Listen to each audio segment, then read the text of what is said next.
ಆಕಾಶವಾಣಿ ಮಡಿಕೇರಿ.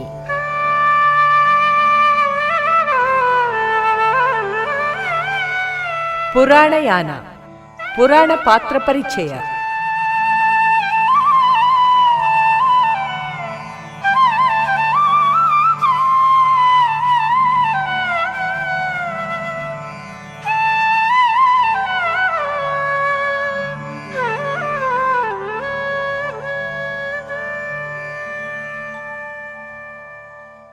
ಪುರಾಣಯಾನ ಕಾರ್ಯಕ್ರಮಕ್ಕೆ ನಮ್ಮ ಎಲ್ಲ ಕೇಳುಗರಿಗೂ ಸ್ವಾಗತ. ಇಂದು ಭರತನ ಪಾತ್ರವನ್ನು ಪರಿಚಯಿಸಿಕೊಳ್ಳೋಣ. ದಶರಥ ಪುತ್ರ ರಾಮನ ತಮ್ಮ ಭರತ ಸಹೋದರ ವಾತ್ಸಲ್ಯಕ್ಕೆ ಪುರಾಣ ಪ್ರಪಂಚದ ಅತ್ಯಂತ ಶ್ರೇಷ್ಠ ನಿದರ್ಶನ. ಭರತನ ನಿಸ್ವಾರ್ಥ ಮನೋಧರ್ಮ, ಅಣ್ಣನ ಮೇಲಿನ ಪ್ರೀತಿ ಅನುಪಮವಾದುದು. ಅಣ್ಣ ತಮ್ಮಂದಿರು ಹೇಗಿರಬೇಕು ಎನ್ನುವುದಕ್ಕೆ ರಾಮ ಭರತರ ಮೂಲಕ ವಾಲ್ಮೀಕಿ ಮಹರ್ಷಿ ಮಾದರಿ ಚಿತ್ರವೊಂದನ್ನು ಕಟ್ಟಿಕೊಟ್ಟಿದ್ದಾನೆ. ಶ್ರೀರಾಮನಿಗೆ ಪಿತೃವಾಕ್ಯ ಪರಿಪಾಲನೆ ಎಷ್ಟು ಮುಖ್ಯವೋ, ಭರತನಿಗೆ ಭ್ರಾತೃವಾತ್ಸಲ್ಯವೂ ಅಷ್ಟೇ ಮುಖ್ಯ. ಭರತಖಂಡದ ಸಂಸ್ಕೃತಿ ಎಷ್ಟು ಸಂಪದ್ಭರಿತ ಎನ್ನುವುದಕ್ಕೆ ಭರತನ ವ್ಯಕ್ತಿತ್ವದ ಔನ್ನತ್ಯ ಉದಾಹರಣೆ. ದಶರಥನಿಗೆ ಅವನ ಪ್ರೇಮದ ಅರಸಿ ಕೈಕೇಯಿಯಲ್ಲಿ ಜನಿಸಿದವನು ಭರತ. ರಾಮನನ್ನು ಕೌಸಲ್ಯ ಹೆತ್ತ ಮರುಕ್ಷಣದಲ್ಲಿ ಪುಷ್ಯ ನಕ್ಷತ್ರ ಮೀನ ಲಗ್ನದಲ್ಲಿ ಕೈಕೆ ಭರತನನ್ನು ಹೆತ್ತಳು. ಜನಕನ ತಮ್ಮ ಸಾಂಕಾಶ್ಯ ದೇಶದ ದೊರೆ ಕುಶಧ್ವಜನ ಮಗಳು ಮಾಂಡವಿಯನ್ನು ಇವನು ಮದುವೆಯಾದ. ತಕ್ಷ ಮತ್ತು ಪುಷ್ಕಲ ಇಬ್ಬರು ಭರತನ ಮಕ್ಕಳು. ದಶರಥ ಶ್ರೀರಾಮನಿಗೆ ಯೌವರಾಜ್ಯಾಭಿಷೇಕ ನಡೆಸಲು ತೀರ್ಮಾನಿಸಿದಾಗ ಭರತ ಅಯೋಧ್ಯೆಯಲ್ಲಿರಲಿಲ್ಲ. ಕೇಕಯ ದೇಶದ ಮಾವ ಯುಧಾಜಿತನೊಂದಿಗೆ ಗಿರಿವ್ರಜ ಪಟ್ಟಣದಲ್ಲಿದ್ದ. ಕೈಕೆ ತನ್ನ ಮಗ ಭರತನಿಗೆ ಪಟ್ಟಾಭಿಷೇಕ ಆಗಬೇಕು ಎಂದು ಹಠ ಹಿಡಿದಳು. ರಾಮ ವನವಾಸಿಯಾದ, ದಶರಥ ಸ್ವರ್ಗಸ್ಥನಾದ. ಈ ಎರಡು ಘಟನೆಗಳಿಗೂ ಭರತ ಸಾಕ್ಷಿಯಾಗಲಿಲ್ಲ. ದೂತರು ಈ ಸುದ್ದಿಯನ್ನು ಹೊತ್ತು ತಂದುದರ ಹಿಂದಿನ ರಾತ್ರಿ ಭರತನಿಗೆ ತಂದೆ ದಶರಥ ಕೂದಲನ್ನು ಕೆದರಿಕೊಂಡು ಪರ್ವತದ ತುದಿಯಿಂದ ಮಲಿನವಾದ ಸಗಣಿಯ ಗುಂಡಿಗೆ ಉರುಳಿ ಬಿದ್ದಂತೆ, ಹಾಗೆ ಬಿದ್ದವನು ಗಹಗಹಿಸಿ ನಗುತ್ತಾ ಬೊಗಸೆ ತೈಲವನ್ನು ಕುಡಿದು ತಿಲಮಿಶ್ರಿತವಾದ ಅನ್ನವನ್ನು ತಿಂದಂತೆ, ಕೆಂಪು ಹೂಗಳ ಮಾಲೆ ಧರಿಸಿಕೊಂಡು ಕತ್ತೆಗಳನ್ನು ಕಟ್ಟಿದ ರಥದಲ್ಲಿ ಕುಳಿತು ದಕ್ಷಿಣ ದಿಕ್ಕಿಗೆ ಪ್ರಯಾಣ ಮಾಡುತ್ತಿದ್ದಂತೆ ಕನಸು ಬಿತ್ತು. ಬೆಳಗಿನ ಜಾವ ಬಿದ್ದ ಈ ಸ್ವಪ್ನದಿಂದಾಗಿ ಭರತ ಯಾವುದೋ ವಿಪತ್ತು ಸಂಭವಿಸಲಿದೆ ಎಂದು ಆತಂಕಗೊಂಡ. ತ್ವರೆಯಿಂದ ಬಂದ ದೂತರಲ್ಲಿ ತಂದೆ ದಶರಥ, ಸಾಧ್ವಿ ಕೌಸಲ್ಯೆ, ಧರ್ಮಾತ್ಮಳಾದ ಸುಮಿತ್ರೆ, ತನ್ನ ತಾಯಿ ಹಠಮಾರಿ ಕೈಕೆ ಎಲ್ಲರೂ ಕ್ಷೇಮಿಗಳೇ ಎಂದು ವಿಚಾರಿಸಿದ. ದೂತರು, ಎಲ್ಲರೂ ಕುಶಲಿಗರು, ಪದ್ಮಹಸ್ತಳಾದ ಮಹಾಲಕ್ಷ್ಮಿ ನಿನ್ನನ್ನು ವರಿಸಲು ಕಾದು ನಿಂತಿದ್ದಾಳೆ, ಹೊರಡು ಎನ್ನುತ್ತಾರೆ.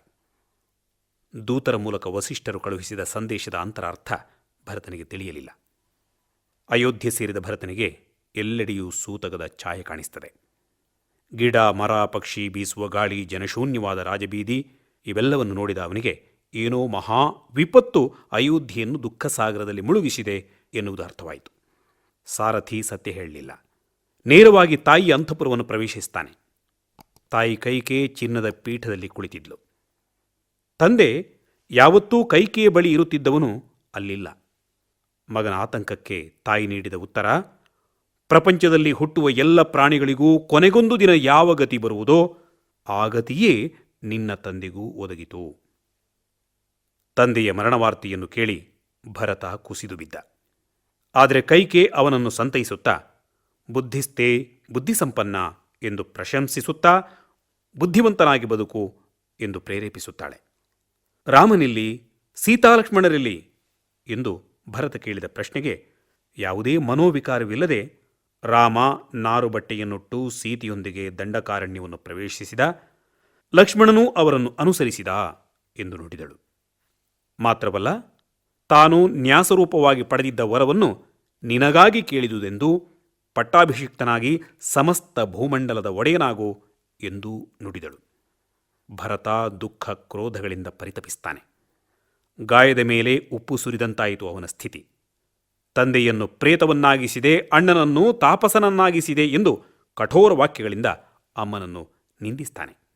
ಅಮ್ಮ ಎಂಬ ಕಾರಣಕ್ಕೆ ಅವಳು ಏನು ಮಾಡಿದರೂ ಸಹಿಸುವವನಲ್ಲ ಭರತ. ಆದರೂ ತಾಯಿ ಸೂಚಿಸಿದಂತೆ ವಸಿಷ್ಠರ ಮಾರ್ಗದರ್ಶನದೊಂದಿಗೆ ತಂದೆಗೆ ಶಾಸ್ತ್ರೋಕ್ತ ರೀತಿಯಲ್ಲಿ ಅಂತ್ಯ ಸಂಸ್ಕಾರವನ್ನು ಏರ್ಪಡಿಸಿದ. ರಾಜ್ಯಭಾರ ವಹಿಸಿಕೊಳ್ಳುವಂತೆ ಮಂತ್ರಿಗಳು ಒತ್ತಾಯಪಡಿಸಿದರು. ಭರತ ಸಮ್ಮತಿಸಲಿಲ್ಲ.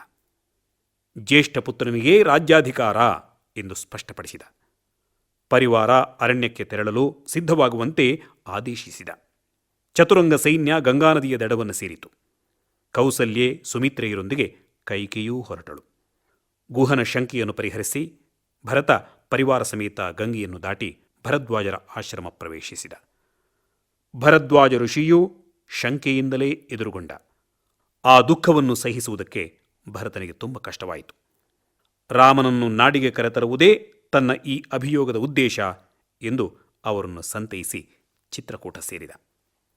ಭರತನ ಸೈನ್ಯವನ್ನು ದೂರದಿಂದ ಕಂಡ ಲಕ್ಷ್ಮಣ ತಮ್ಮನ್ನು ಕೊಂದು ಸಾಕೇತ ಸಾಮ್ರಾಜ್ಯದ ಆಧಿಪತ್ಯವನ್ನು ನಿಷ್ಕಂಟಕವಾಗಿ ಮಾಡಲೋಸುಗ ಭರತ ಹೀಗೆ ಬರುತ್ತಿದ್ದಾನೆ, ಅವನನ್ನು ಅವನ ಸೈನ್ಯವನ್ನು ನಿರ್ನಾಮ ಮಾಡಿ ಈ ಕಾಡಿನ ಕ್ರೂರ ಮೃಗಗಳಿಗೆ ಬಲಿ ಕೊಡುತ್ತೇನೆ, ಅಪ್ಪಣೆ ಕೊಡು ಎಂದು ರಾಮನನ್ನು ಬಿನ್ನವಿಸುತ್ತಾನೆ.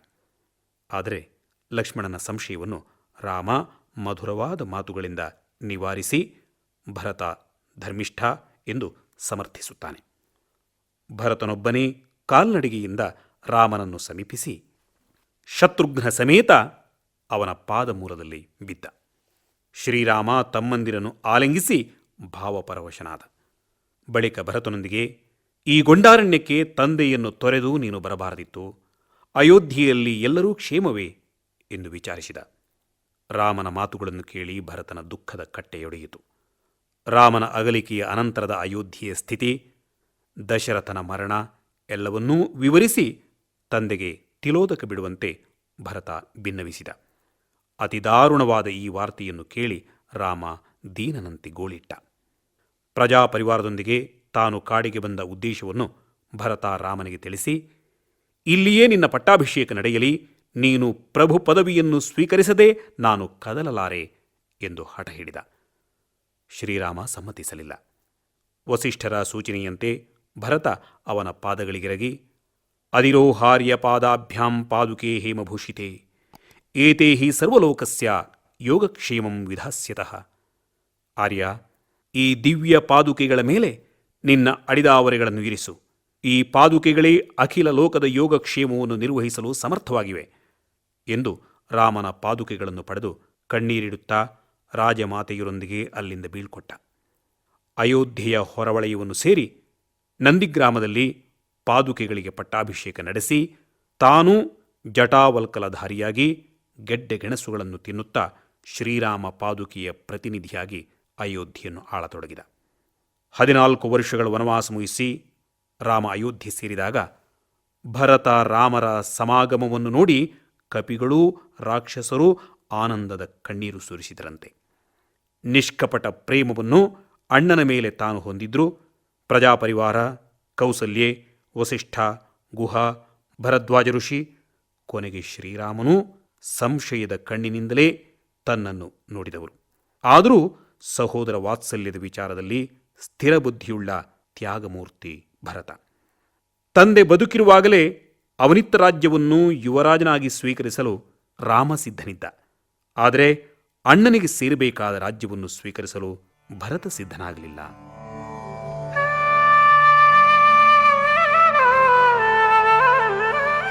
ಇದುವರೆಗೆ ಪುರಾಣಯಾನ ಕೇಳಿದಿರಿ.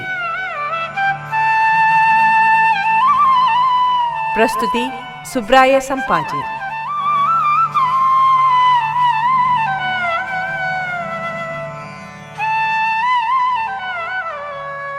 ಈ ಕಾರ್ಯಕ್ರಮ ಆಕಾಶವಾಣಿ ಮಡಿಕೇರಿ ಕೇಂದ್ರದಿಂದ ಮೂಡಿಬಂತು.